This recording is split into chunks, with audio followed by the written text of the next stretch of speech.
I'm Jake Downey reporting for Cox High School Sports on Demand, powered by Max Preps, and we have a battle of the canyons for you. Steele Canyon gets on a bus in San Diego County and heads up the 5 to the LA area to take on Canyon Country Canyon. It's the last non-league game for both clubs before they get into the league. So let's kick off the ball. It's Steele Canyon at Canyon Country Canyon on Max Preps. We always try to show you sportsmanship before we knock heads. Steele in the white, 1 and 3 going in. Canyon in the green, they enter 3 and 1. To the action, Canyon up 6-zip early and looking for more. Quarterback Cade Apsay calls his own number and shows some moves. Apsay cashes in a 23-yard scoring run, add in the extra point, and Steele's in an early hole. It's 13-0 Canyon. Second quarter, Steele wakes up. Brandon Andrade handles the high snap and finds Lawrence Dickens on the crossing pattern. Dickens finds the pylon on the 15-yarder. Steele's on the board. They trail 13-7. The home team answers immediately. Apsay the short pass to Drew Wolotarski, and Drew does the rest. He falls on the goal line wearing a couple of defenders. Canyon leads 20-7 mid-second quarter. Steele responds on the Andrade to Dickens connection again.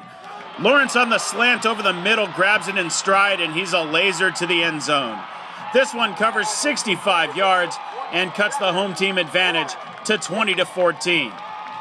Final 20 ticks of the first half. Canyon driving. Apsay to Brandon Stack, and Stack knows he's got to get to the promised land. He falls on the goal line, and Canyon has a 27-14 lead. They also have the momentum as the teams head off to the locker room for a rest before the track meet continues in the second half. Third quarter, Canyon still aggressive. Here it's Apsay to Liam Cabrera, and Cabrera turns it into some magic. The pass, catch, and run covers 43 yards, and Canyon has their biggest lead of the game. It's 34-14 Cowboys. Steele responds on the Andrade to Dickens hookup once again. This one goes 25 yards. Lawrence takes a pair of big licks and hangs on for the score. Steele's down 34-21 midway through the third. After a Canyon score, it's 41-21, and Steele says no problem. Andrade hangs up the rainbow to the corner, and watch Brandon Howard make the adjustment for the catch. The 32-yard scoring play makes it 41-28 home team. Here's the turning point in the game. Canyon on the one trying to score, but Dalvin Barnes and LaShawn Ware force the fumble, and Ware recovers on his own one. This keeps Canyon off the board, and the third quarter ends with the home team only up by 13, and not for long. First play of the fourth quarter, Andrade a short drop and a moon ball down the far sideline to Howard. Brandon juggles but hangs on, and he's got a couple steps on his man. He cashes in the 99-yard coast-to-coast touchdown catch.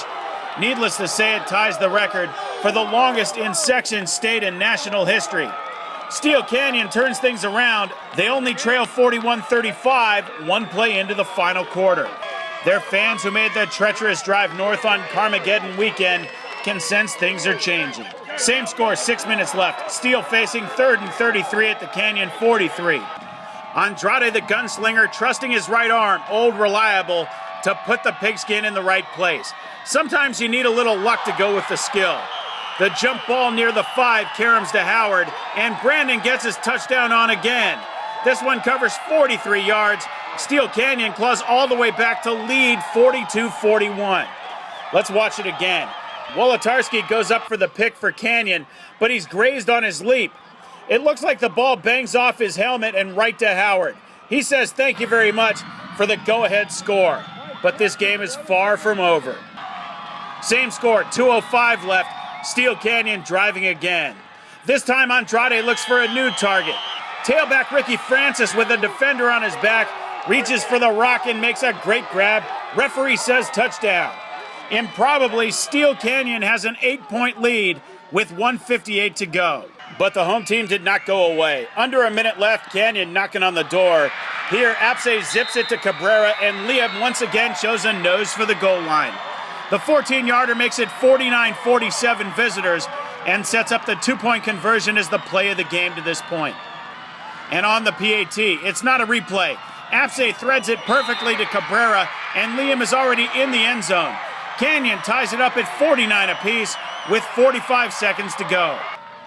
18 ticks left. Andrade deep in his own territory looking for another miracle. He goes bombs away looking for Brandon Howard, and he's off by a letter and a jersey color. Brendan Stack of Canyon picks him off, and with 11 seconds left, he gives the home team a final chance to break the tie. So Canyon breaks out the trickeration. Off the double reverse and back to the quarterback, we call it the Statue of Liberty.